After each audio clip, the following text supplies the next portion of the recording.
Good morning, and welcome to the Church of the River here in beautiful downtown Memphis, Tennessee. My name is Reverend Sam Teitel, and I have the joy of serving this congregation as minister.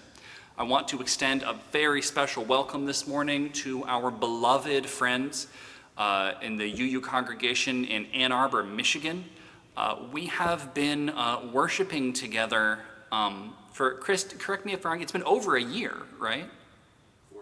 14 months. We've been collaborating and worshiping together, and this Sunday, as far as we know, marks the last time when we're all going to be getting together to worship together. So to our friends in Ann Arbor, it has been such a joy and such a blessing to get to connect with you all over the past 14 months, and we are just so grateful. A few quick announcements before we get started. Next week, the Church of the River service will be a little different. We are going to be showing every year the Mid-South LGBTQ Pride Festival does an interfaith worship service, and this year Church of the River was very involved in putting that service together, so we're going to be showing that service next week as the worship service. It is truly extraordinary. I got to see it early, and it's amazing. And there's some Church of the River familiar faces that you will see in it. And immediately following that service at noon, there will be an info session with information about the current situation with our HVAC system at Church of the River and what needs to happen to get the HVAC ready to go in time for all of us to be back in this building. And the last announcement to tell you all about is that very soon, in just 2 weeks, we are having our annual Question Box Sunday. And what that means is that instead of Meredith or I writing a sermon in advance, you all are going to submit questions.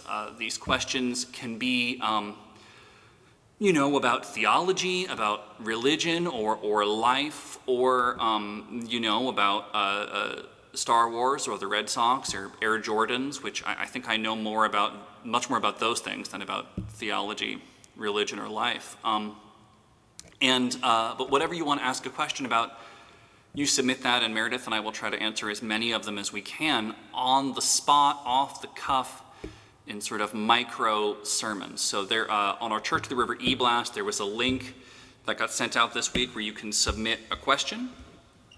And if you would like to get on the Church of the River e-blast, if you'd like to receive that, stick around at the end of our worship service today, and there'll be information on your screen that will show you how to do that and how to get more involved in the life of our congregation. And of course, the way to stay up to the minute with everything that is going on at the Church of the River is to find us on Facebook, Twitter, or Instagram. With no further announcements, our worship service will now begin. We gather together to worship this morning in gratitude for this time and space to be still, to listen, and to allow the sacred to move within us. Come, let us worship together.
Today's Time for All Ages is about cows and about a special person who learned to think like cows think.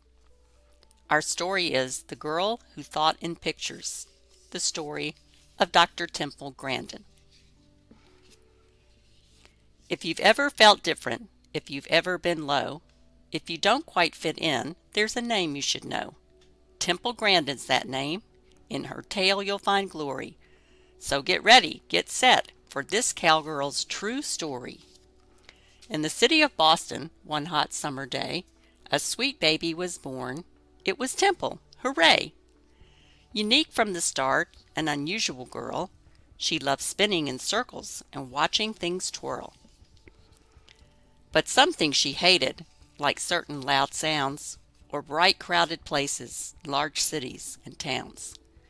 Frilly dresses with tags made her itch, pull, and tug. Something else that she hated, a big, squeezy hug. A shy loner, this Temple, but when she got mad, when her feelings of stress and frustration got bad, quite a tantrum she'd throw. Kick, holler, bang, shriek! Yet still, by age 3, not one word did she speak. She'll never be normal, was what some did say. Her brain's not quite right. You must send her away. Away? Not my Temple, her mother proclaimed. We will figure this out. You should all be ashamed.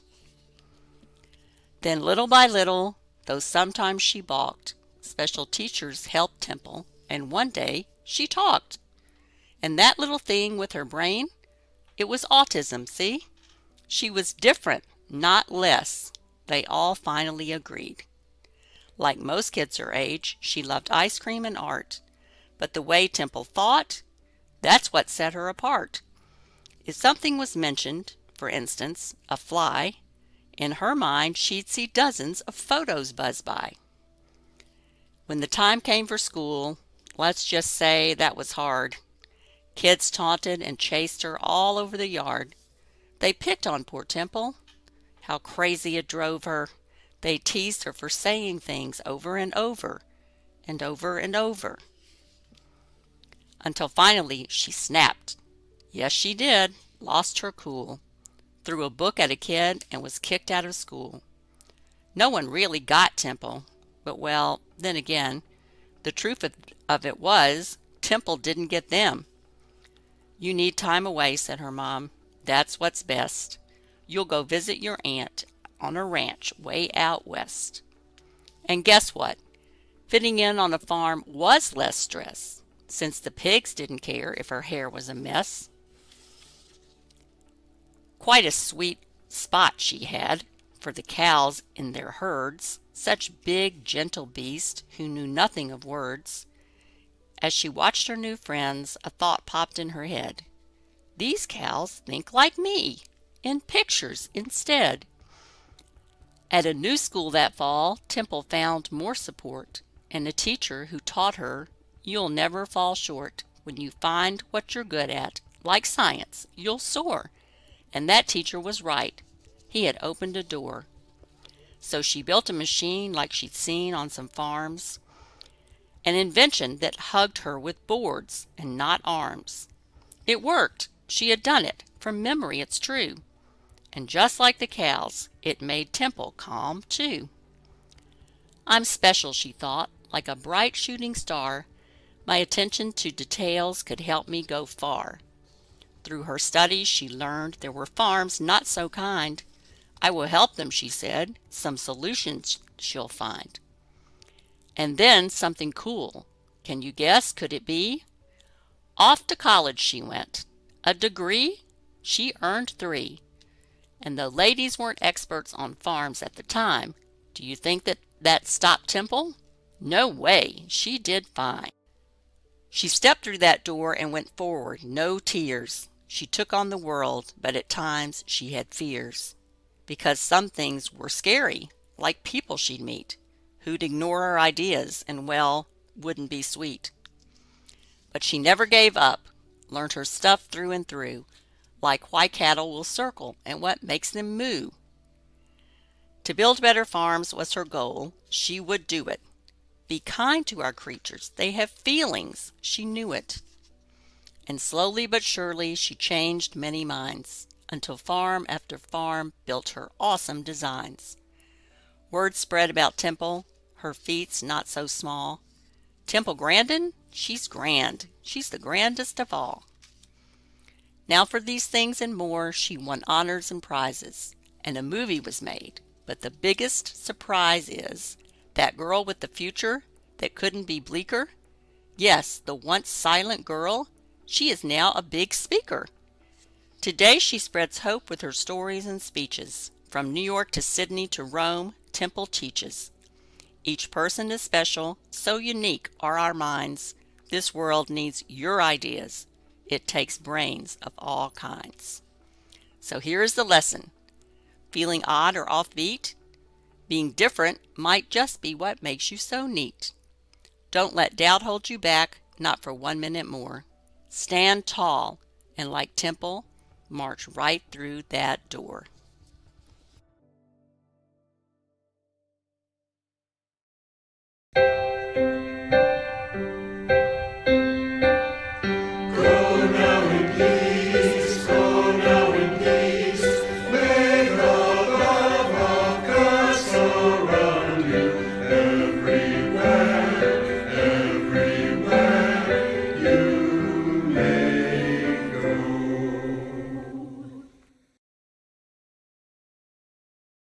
Our first reading this morning comes from Genesis chapter 1, verses 24 and 25. And God said, "Let the land produce living creatures according to their kinds, the livestock, the creatures that move along the ground, and the wild animals, each according to its kind." And it was so. God made the wild animals according to their kinds, the livestock according to their kinds, and all the creatures that move along the ground according to their kinds. And God saw that it was good. Here ends the reading.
Our second reading comes to us from this book, The Secret Life of Cows by Rosamund Young.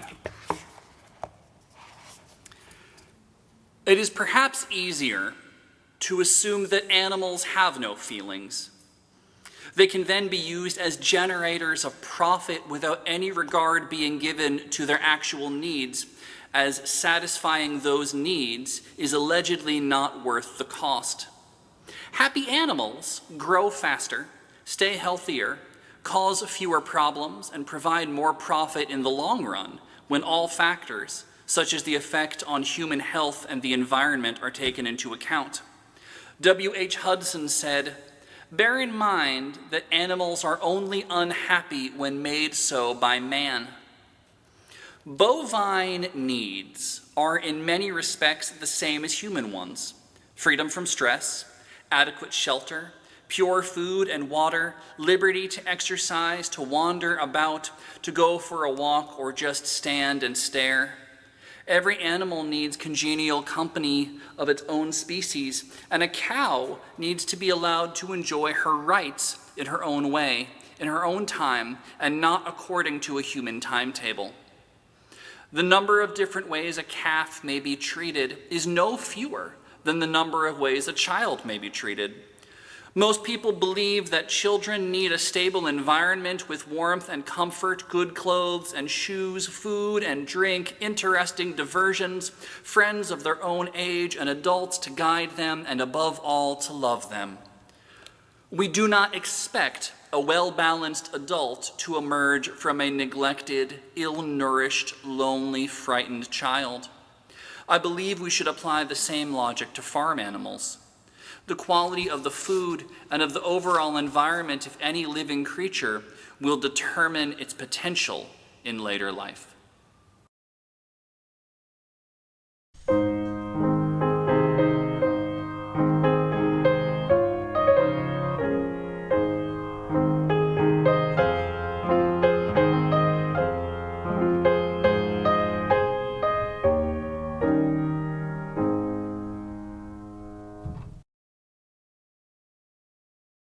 I invite you to join me now in a moment of meditation or prayer.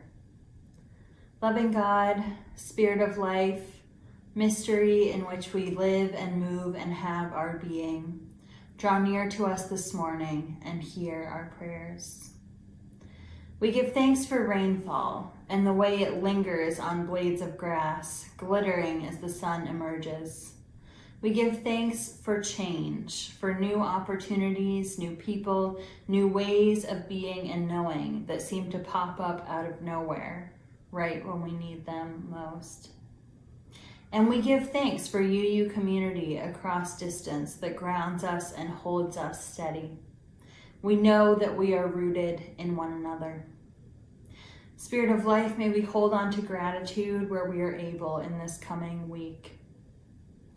Loving God, we lament all of the ways that violence and suffering show up in our world and in our communities, especially in ways we simply cannot understand.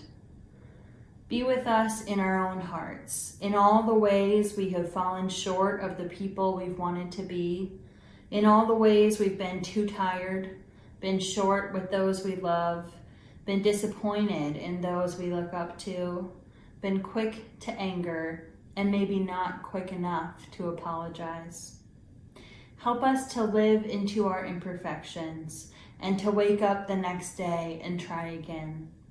We remember that all these little moments strung together make up a life.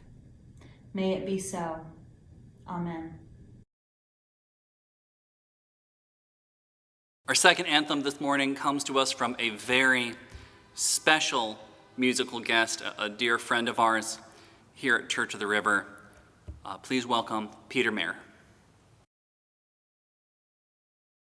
Hello everybody in Memphis and Ann Arbor. It's Peter Meyer in Minnesota, here to share a song with you. This song celebrates the comeback of many endangered species in my part of the world and perhaps in your part as well. These are quite widespread, many of these species in our country. And I guess it just celebrates, some good news.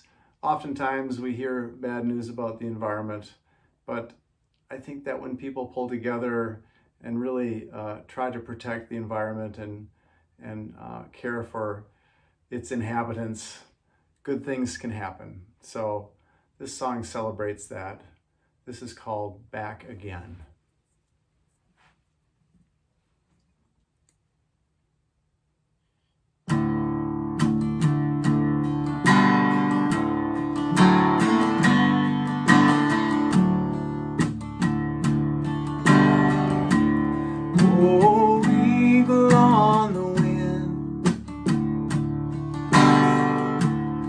Oh, beaver in your den.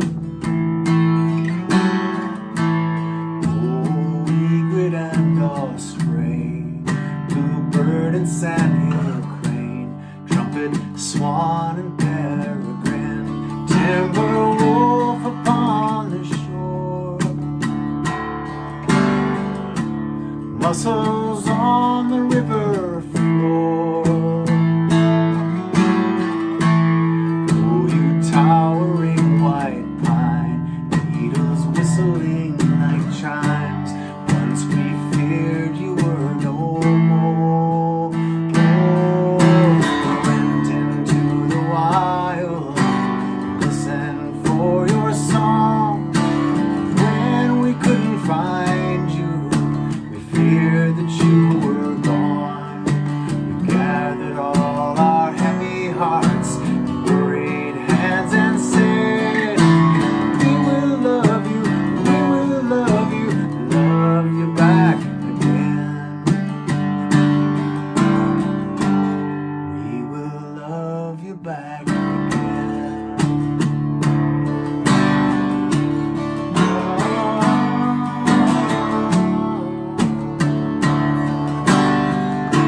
So we learned about your ways, and we vowed to make you safe, vowed to help your babies grow, to love them like our own, find for them again a place in this water and this land. We have altered with our hands, tried to make the dream come true. When we called you, that you would answer back. We went into the wild, listened for your song. When we couldn't find you, feared that you were gone. Gathered all our heavy hearts, worried hands, and said, we will love you back again. We will love you back again.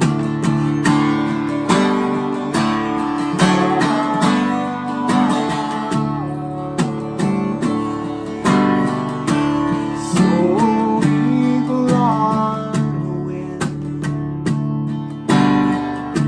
it's good to see you fly again.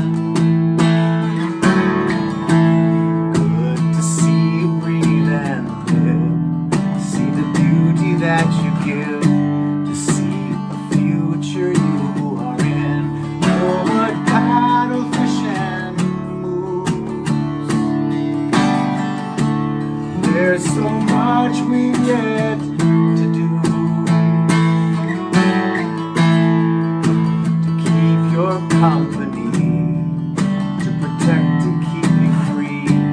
But we can just begin to see how lonely we would be without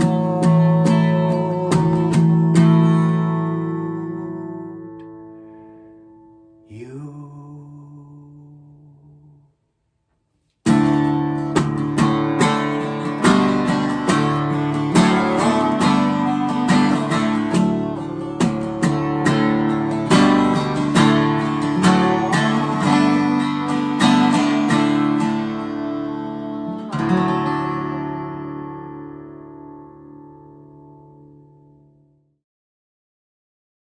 We've now reached the point in our service where we are going to be collecting the offertory. If you feel called to give to our congregation financially this morning, there will be instructions for how to do so on your screen.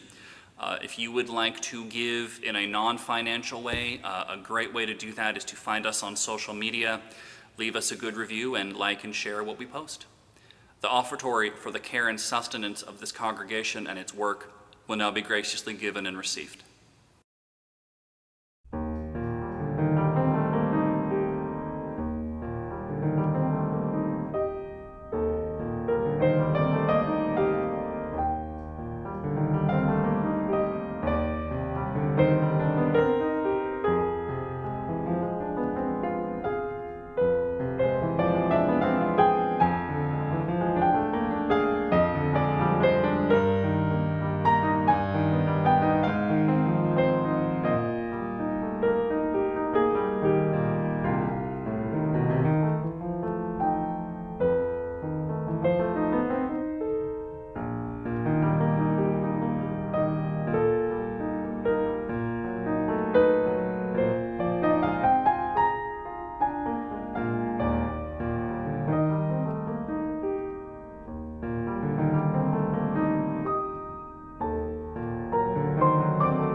Well, hello again, everyone, and once again a special greeting to our friends from the UU congregation in Ann Arbor, Michigan.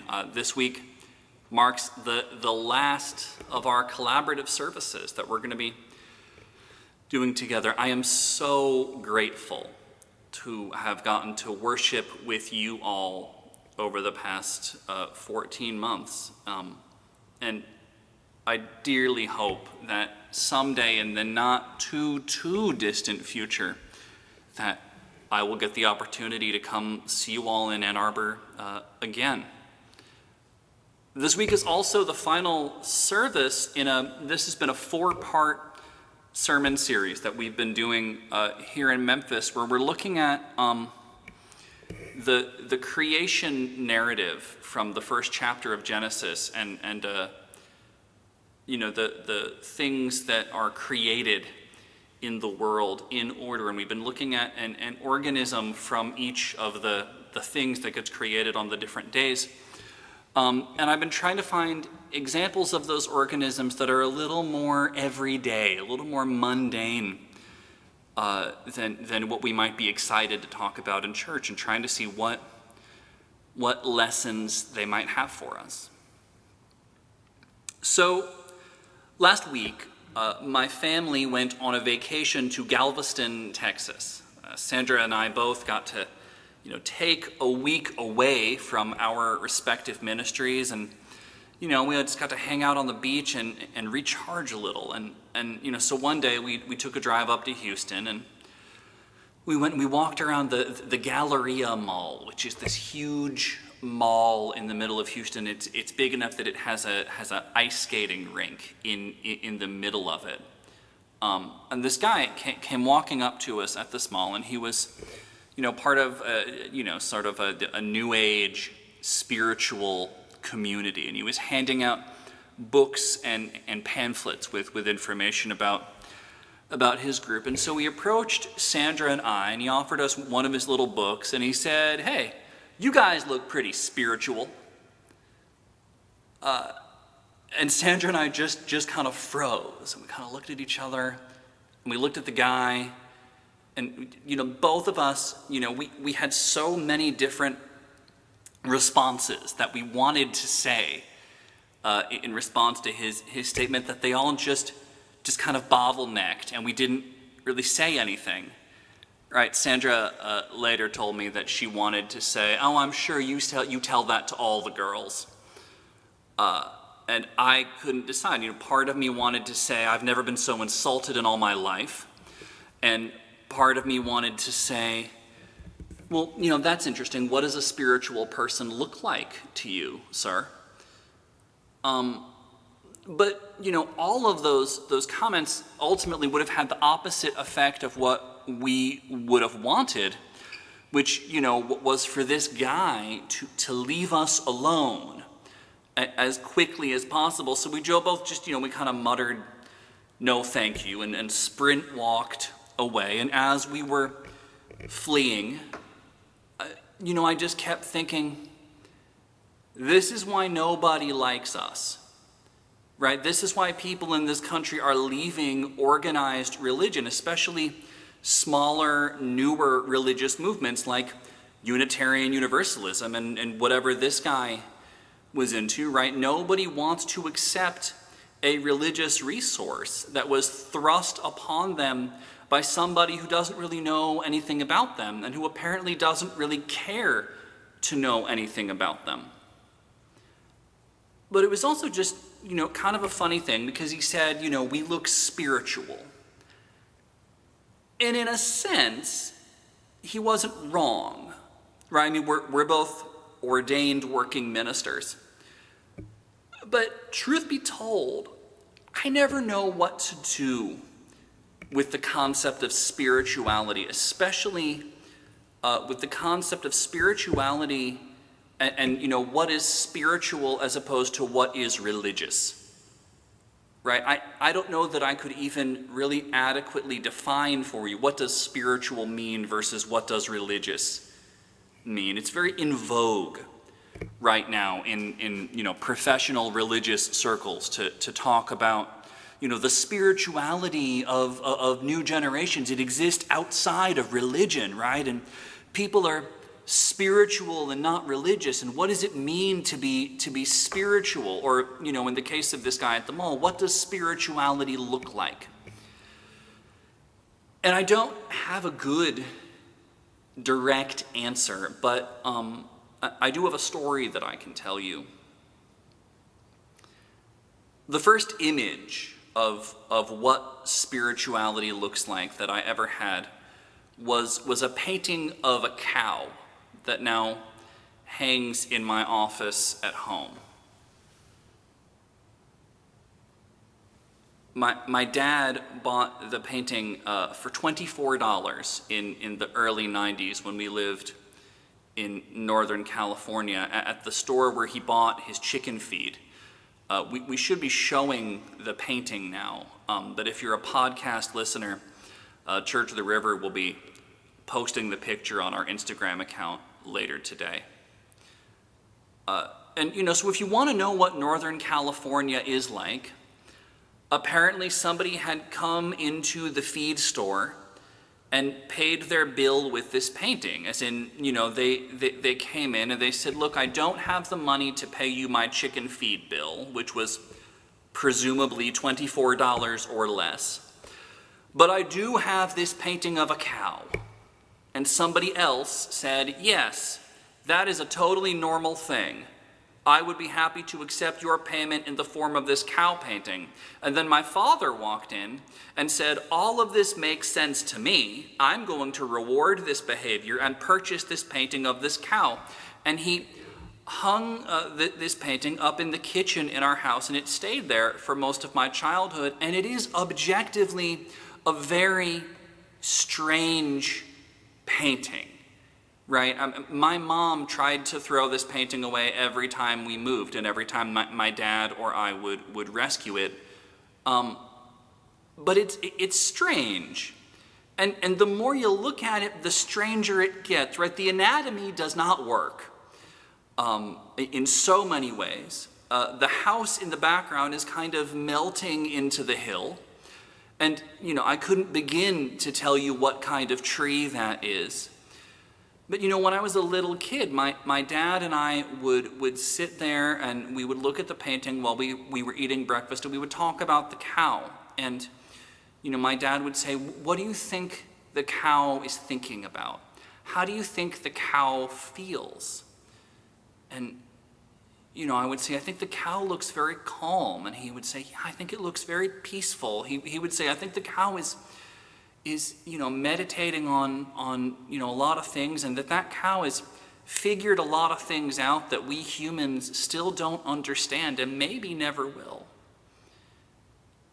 And he wasn't wrong. Most of the painting is sort of bizarre and not terribly skilled, but the cow's expression, it really does look like it's figured out some pretty important truths that the rest of us have missed, and that it's pretty at peace with those truths. So when Sandra and I moved to Memphis, I asked if I could take the cow with us. And, I've hung it up in the house as sort of a sacred icon of an enlightened being. So, the word spirituality is impossible to define, I would say, in any meaningful way. But when I think about what that guy at the mall said, when I think about, what does a spiritual person or a spiritual being look like, what I can tell you for sure is that one of the ways that a spiritual being looks is like that cow. So when I was trying to pick out the fourth organism for us to talk about in the sermon series about, what lessons can we learn, spiritual or otherwise, from rather run-of-the-mill animals, the obvious choice was cows, right? And if we're following this creation narrative in the first book of Genesis, we've done a plant, and then we did a fish, and, because that's the order in the book. And then, the last one should be about animals that live on land, and the book specifically names cows, right? Cows are the only land animal that is mentioned in the first book of Genesis besides humans. And, you know, I had the painting and all, so it just made sense. But I have to tell you, I resisted so much doing a sermon about cows because I was nervous about what I would learn, right? Because it's hard to ask people to make a spiritual connection with an animal that most people view largely as a food source. And,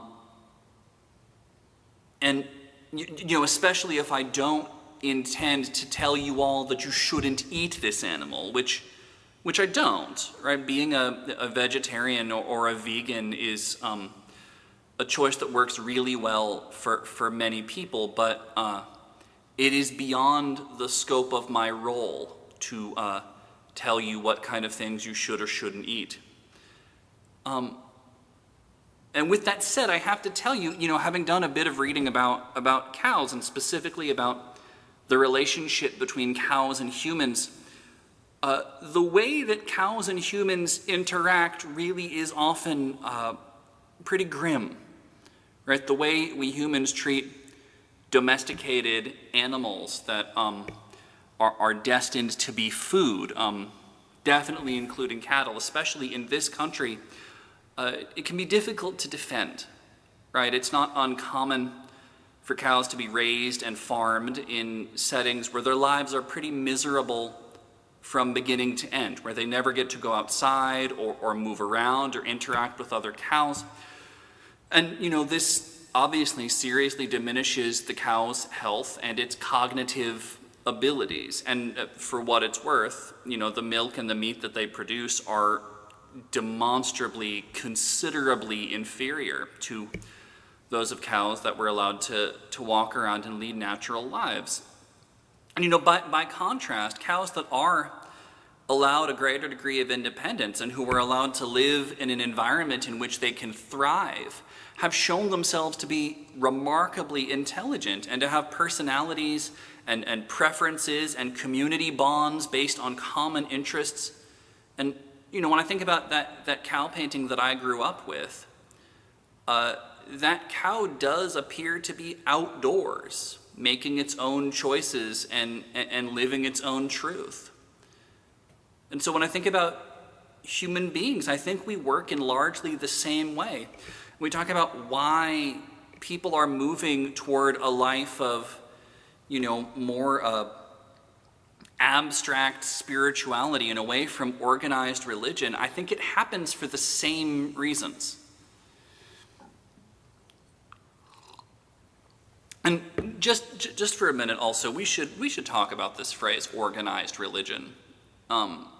Because organized religion is that's not a phrase that anybody has ever said in reference to a thing that they like, right? Like, organized religion, it's, you know, a phrase that people say like, you know, big government or the mainstream media, right? Like, the fact that you are using that phrase to describe the thing tells me how you feel about that thing. And, you know, people tell me, you know, that they just don't, you know, organized religion is just not for them. And, you know, I say that's fine, but how disorganized does a religion have to be before you can connect with it, right? Like, if what you mean is that you just kind of want to wander in the woods and contemplate the meaning of life, can you only go to the woods on a spontaneous whim? Because, you know, if you went the same time every week, that would be organized, right? And could a friend go walk in the woods with you, or would, you know, would coordinating a time to meet up be too organized of a religious thing to do? And like, if you and your friend happened to just randomly meet up with each other in the woods, could you walk along a trail that somebody organized? Like, would you have to bump into each other the whole time? You know, and I think when people talk about not liking organized religion, they're often talking about religion that confines them, right? Religion that separates them from what they need and who they are, and tries to force them to believe in things that they don't agree with. I think people generally don't want to be put into a confined space where they are repressed and neglected. I don't think people do any better than cows do in that space. I think when people say they don't like organized religion, often what they mean is that they don't like religion that hurts them or that hurts the people whom they love. And so part of our work as people of faith who are worshiping together in religious community, religious community that is at least attempting to be organized. There are moments doing what I do when I think calling us organized is perhaps a little generous. But as the supposedly organized religion, part of what we do is to internalize the idea that organized doesn't have to mean oppressive and it doesn't have to mean unnatural, right? It is the nature of living things to organize. It is the nature of living things to connect and share. When I was researching this series, I came very close to doing a sermon about owls. And I just have to tell you just super quick, the world's largest owl, the Siberian fishing owl, forms monogamous mating pairs that stay together for life. And these owls come up with these long, intricate, and entirely distinct calls to locate and communicate with their partner across vast distances. They create a language together. They create a love song together that they sing to each other over the course of a lifetime. That is organized religion. As spiritual or religious beings, we are better off when we are free. We are better off when we are not being forced into a place that doesn't feel right for us. And that does mean that many of us will never be happy in a traditional church setting, and that's completely normal and natural. But we human beings are better off together. Spirituality or religion, however we may define them, are almost always more meaningful if they happen in some kind of relationship. And those relationships usually have to be at least a little bit organized. And sometimes an organized spiritual or religious connection just means having people who can see you and who understand how you see the world, people who can say, okay, so you don't have money for your chicken feed bill, but some deep, unique part of you created this painting of this cow and believes that this is a comparable thing to offer me, and I will accept that from you, and I will offer it to somebody else. And when we think about this question, right, of what does non-harmful organized religions look like? What does it look like to have structures that help us thrive as spiritual people? There's a million different ways that can look, just depending on the people and the situation. But, a really good example is this year-long partnership with our friends in Ann Arbor. Right? This is a year when we've all been hurting. And we've all been in need of a loving community where we could explore our spiritual truths in the midst of a deadly pandemic that has put us all in a place that was so cramped and confining, physically and spiritually. And we found each other. And we connected and we shared and we organized. And even now, as it comes time for us to part ways, we take with us this loving connection that has carried us and nurtured us each in our own way. So blessings to you, my friends near and far. Blessings to you, our friends in Ann Arbor, who we will miss. My prayer is that you be safe, that you be free, that you be nurtured and loved, and that we all may see each other again in some way. Amen.